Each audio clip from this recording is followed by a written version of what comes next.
एक मिनट।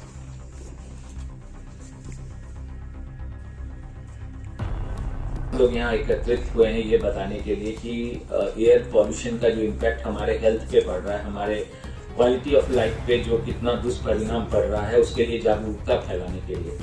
और हमारा टॉपिक भी यही है कि हेल्थ पे क्या इफेक्ट पड़ रहा है। तो आप देखें कि ग्लोबली हमारे लाइफ एक्सपेक्टेंसी, जो हमारे जितना दिन हम जिंदा रहते हैं, एवरेज लाइफ स्पैन, उनमें से वो 2.2 ईयर्स कम हो रहा है। बट भारत में ये 5 साल कम रहा है। और जो प्रदूषित सिटी है जैसे कि दिल्ली और धनबाद, मुजफ्फरपुर जैसे जो पॉल्यूटेड सिटीज हैं, वहाँ पे 10 ईयर्स तक कम रहा है। उसके अलावा कि जो बीमारियां हमें सातवीं दशक में मिलनी चाहिए थी, वो तीसरी या चौथी दशक में हमें झेलना पड़ रहा है। तो सारी बीमारियां जो कि आपको प्रदूषण से होती है। और आपको मैं बता दूं, पिछले साल का भी डेटा जो उन्होंने रिलीज किया है कि 8,67,000 लोग केवल पार्टिकुलेट मैटर की वजह से 2017 में उनका डेथ हुआ ड्यू टू प्रदूषण। तो अब ये प्रदूषण का जो दुष्परिणाम है, उसके प्रति हम जागरूकता फैलाएंगे तभी तो लोग अवेयर होंगे। क्योंकि ये एक ऐसा चीज है जो कि इंडोलेंट है, एक्टिव। जैसे अभी कोई टेररिस्ट अटैक हो जाएगा तो सारी जगह चलने लगेगा कि 5 लोग मार दिए, 5 लोग मार दिए। लेकिन ये जो इतने लाखों लोग मर रहे हैं प्रदूषण से, उसके लिए अवेयरनेस कौन फैलाएगा? तो ये switch on foundation, the happy lung foundation and chess council of India, ये सब आज आपस में मिलकर ये प्रेस कॉन्फ्रेंस कर रहे हैं ताकि हम लोग इस चीज के प्रति अवेयरनेस फैलाएं और प्रदूषण को हर स्तर पे कम किया जाए। हम केवल सरकार पे ही नहीं दे सकते, हमें अपने स्तर पे भी कम करना है, पब्लिक के स्तर पे करना है। सरकार को जो स्टेप उठानी है वो भी उठानी है। और हमारे पत्रकार लोग, जो भाई लोग हैं, इन लोग जाकर के कैसे स्टेट में अवेयरनेस फैलाएंगे, गवर्नमेंट तक लेके जाएंगे, प्रदूषण कंट्रोल के पास लेके जाएंगे, तभी ये चीज संभव हो पाएगा। कोई डाटा वगैरह है क्या आप लोगों के पास पोल्यूशन को लेकर? बहुत सारी डाटा है, हमने शेयर की है पोल्यूशन के ऊपर कि किस तरह से हम प्रदूषण की वजह से सीओपीडी जो 5वें स्थान था वो अब थर्ड से सेकेंड स्थान की तरफ बढ़ रहा है, लीडिंग कॉज ऑफ डेथ की तरफ। अस्थमा जो कि अब पहले 40 साल में सीओपीडी होता था, अब प्री सीओपीडी आ गया जो 40 से पहले ही होने लगा है। उसके अलावा अस्थमा जो है उनका रेट बढ़ता जा रहा है। अस्थमा पहले यंग में पाया जाता था, अब बच्चों में पाया जाता था। अब हर एज में आपको उसका अटैक देखा जा सकता है। कार्डियोवास्कुलर रिस्क बढ़ गए हैं, हार्ट अटैक आपको 20-25 साल में भी आ रहे हैं।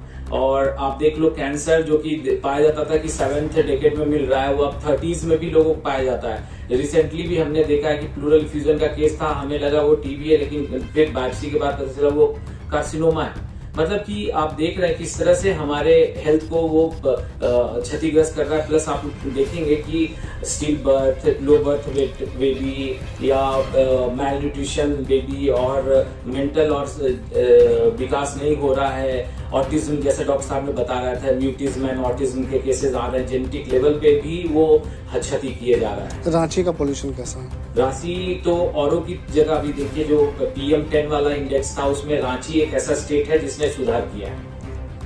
और अभी बहुत जरूरी है, हमारे यहाँ कोई भी लॉ नहीं है, कोई भी गाड़ी चला रहा है, प्रदूषण चेक नहीं होता है। अनऑथराइज्ड व्हीकल जो आपका टाटा 407 वगैरह है, कभी इतना धुआं फेंकता है कोई नहीं देखता।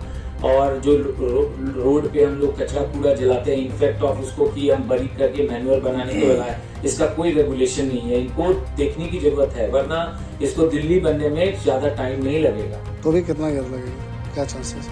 वो तो डिपेंड करता है कि आप वो फलक्रम के किस तरफ जा रहे हो, आप ठीक करने की तरफ जा रहे हो कि आपको बर्बाद करने की तरफ जा रहे हो। सर परिचय बताइए। मेरा नाम डॉक्टर निरुपम शरण है, मैं सीनियर कंसल्टेंट और हेड हूँ department of respiratory medicine, interventional pulmonology and sleep medicine, Paras HEC hospital से। मैं एडवाइजर हूँ गवर्नमेंट ऑफ झारखंड को ट्यूबरकुलोसिस, लेटेंट ट्यूबरकुलोसिस और कोविड वैक्सीन पे। प्लस हमारा ऑर्गेनाइजेशन है, डॉक्टर स्वाति उनकी डायरेक्टर है, द हैप्पी लंग्स, जो हम लोग सांस से होने वाली सारी बीमारियां और उस प्रदूषण से होने वाली बीमारियां की तरफ हम लोग सब ध्यान बढ़ाते हैं और उनका इलाज भी करते हैं। देखिए, गर्भवती महिलाएं, हमको ये देखना होगा कि वो सिर्फ एक दिन की बात नहीं है, पूरे 9 महीने हमें जो उन पेशेंट्स को अंडर विजिलेंस, अंडर सर्विलेंस रखना होता है। उनकी न्यूट्रिशन से लेकर उनकी उनकी जो मानसिक स्थिति है, उनका जो उनके जो एलर्जी, एटोपी और एस्थमा के सिम्टम्स अगर उनमें हैं तो कैसे कम से कम दवाइयों में एक मेंटेनेंस अचीव कर पाए और हमें दवाइयाँ बढ़ानी ना पड़े। जो एक कंट्रोल अचीव करना चाहिए थ्रू आउट द प्रेगनेंसी, वो हमारे लिए एक चैलेंज रहता है, स्पेशली उन महिलाओं में जो एक बहुत पोल्यूटेड एरिया में रहती हैं, जो इंडस्ट्रियल एरियाज में रहती हैं, जो सड़क के बहुत नज़दीक उनका घर रहता है, जहाँ पे एयर पोल्यूशन के लेवल्स को वो खुद कंट्रोल नहीं कर पाते हैं। तो ये सारे पेशेंट्स में हमारे लिए एक चैलेंज है, अगर उनमें अस्थमा होता है या कोई भी रेस्पिरेटरी इलनेस होता है, जो उसको एक कंट्रोल अचीव करना। अच्छा मैडम, क्या लगता है कि जो कोविड का दौर था उस दौरान लोगों ने मास्क पहनना एक जो है अपने जो है लाइफस्टाइल में शामिल कर लिया था, अब जो है लगता है फिर से दोबारा कर लेना चाहिए जो पॉल्यूशन को लेकर? देखिए, एक मास्क कल्चर शुरू हुआ था कोविड के टाइम पे, जो लोगों के मन में, दिमाग में बहुत ही पॉजिटिव इम्पैक्ट भी छोड़ा है।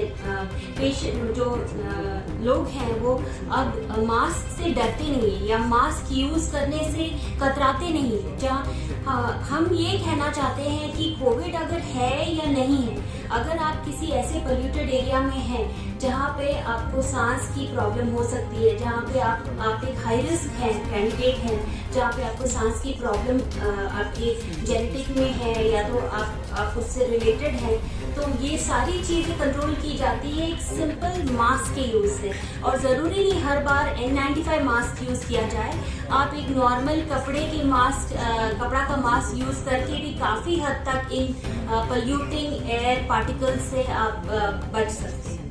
मैडम, क्या खाली कैमरा के लिए परिचय बताइए। मैं डॉक्टर स्वाति बेहरा शरण, consultant pulmonologist, founder the happy lungs हूँ। हमारा ये रिजॉल्व रहता है कि कैसे हम पेशेंट्स को, कैसे हम सांस के पेशेंट्स, एस्थमा, एलर्जी के पेशेंट्स को अर्ली डायग्नोज करके उनको एक ट्रीटमेंट कंट्रोल में लाएं, ताकि जो रांची और एडजॉइनिंग झारखंड में जो एलर्जी के लेवल्स बढ़ रहे हैं, एलर्जी और एस्थमा के पेशेंट्स बढ़ रहे हैं, उनको कैसे हम प्रॉपर ट्रीटमेंट गाइडेंस और एक कंट्रोल अचीव कर पाए। करने के लिए जो एनवायरमेंटल पोल्यूशन है उसको कंट्रोल करने के लिए एक तो पॉलिसी बनने की जरूरत है। पॉलिसी गवर्नमेंट बनाती है और हमारे जो स्टेट लेवल ऑफिसर्स हैं वो बनाएंगे।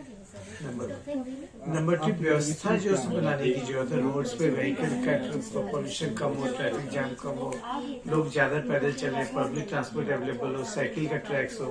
ये अगेन गवर्नमेंट लेवल पर पॉलिसी बना के इंफ्रास्ट्रक्चर डेवलप करने की बात है। उसमें पॉल्यूशन बोर्ड का काम है, मतलब ज्यादा रोल है। पॉल्यूशन बोर्ड जो है वॉच बॉडी है। गवर्नमेंट ने जो पॉलिसीज बनाई है उसको हम लोग इम्प्लीमेंट कर रहे हैं कि नहीं कर रहे हैं। अस्पताल जो है बायोमेडिकल वेस्ट को के मापदंड को सही कर रहा है कि नहीं कर रहा है। जनरेटर से जो गैस पैदा हो रहा है उसको हम फॉलो कर रहे हैं कि नहीं कर रहे हैं। इंडस्ट्रीज में जो एमिशन होते हैं उसको फॉलो कर रहे हैं कि नहीं, उसको वॉच करने का काम पॉल्यूशन बोर्ड का है। सो पॉलिसीज लेवल पर तो हमें ऑफिसर्स और सरकार से बात करनी होगी, उनमें जागरूकता। लगभग झारखंड बने हुए 22 साल हो गया, लगता है कि पॉलिसी लेवल पर एक भी काम हुआ है? लोगों में चेष्टा तो जरूर हो रही है और कुछ लेवल पर तो डेफिनेटली काम हुआ, क्योंकि हम लोग को पता है कि पॉल्यूशन बोर्ड पहले कोई भी सर्टिफिकेशन की जरूरत नहीं थी। अस्पतालों में हम लोग जनरेटर्स ऐसे चलाते थे, जमीन से पानी ऐसे निकालते थे। अब पॉल्यूशन बोर्ड का बहुत स्ट्रिक्ट उस पर विजिलेंस है और हमें उनके नॉर्म्स फॉलो करने पड़ रहे हैं। मानता हूँ कि जो पॉलिसी लेवल पर, इंफ्रास्ट्रक्चर लेवल पे बहुत सारे काम करने भी बाकी है। इस पर आप लोगों को जो गवर्नमेंट ऑफिसर्स को साथ में बैठा के और एक रोड्स इंफ्रास्ट्रक्चर उस लेवल पे डेवलप करें। सर, झारखंड में एक छोटा सा सवाल है। झारखंड में नदी, पेड़ और इसके अलावा एयर, सभी चीजों की स्थिति आज दयनीय हो चुकी है। क्या लग रहा है कि नदी सभी नाले में कन्वर्ट हो चुके हैं, उसकी पानी जो बहुत बुरी दिखती है। तो फिर जो फॉल्स पे जाते हैं तो पत्थर एकदम एकदम अच्छे, एकदम साफ सुथरे दिखते हैं। तो पॉलिसी लग रहा है सर कि लागू हुआ है? लग रहा है कि बस नीचे टेबल से सब काम चल रहा है? ये पॉलिसी की बात है। पॉलिसी तो हो सकता है काम हो रहा होगा, लेकिन हमारी जो पॉपुलेशन जो एकाएक बढ़ गई है और जिसको हम मशरूमिंग बोलते हैं, बिना कोई प्लानिंग के बढ़ गई है, ये सबसे बड़ी समस्या है। कैमरा के लिए परिचय बता दीजिए सर। मैं डॉक्टर मैनसरिया, मैं चाइल्ड स्पेशलिस्ट।